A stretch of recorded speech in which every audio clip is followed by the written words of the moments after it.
union, intersection, and the different method shown will not modify the original set. So this, they always returns a new set. You have to know that.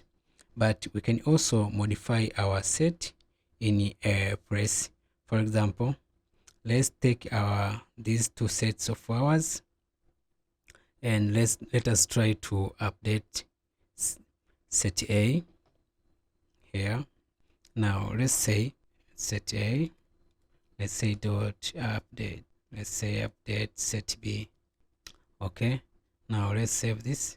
Let's print set A. Okay, so this is what we are going to have.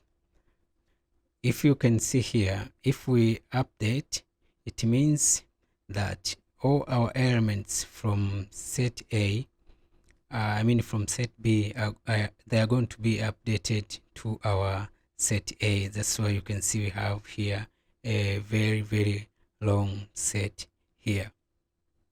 Okay, you can also try to update for set B, but there is also an intersection update method, which we can say this.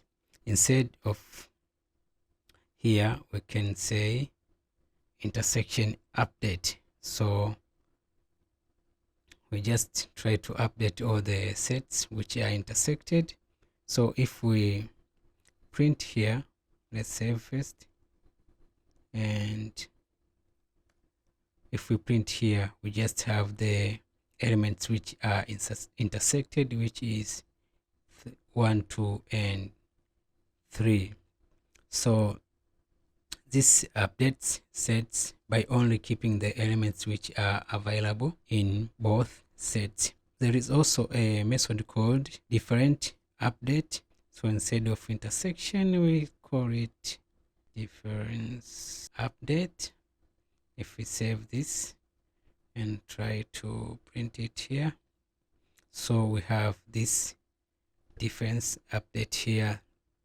So this, it updates the set by keeping the elements in set A and set B, but not the elements that are found in both sets. Okay,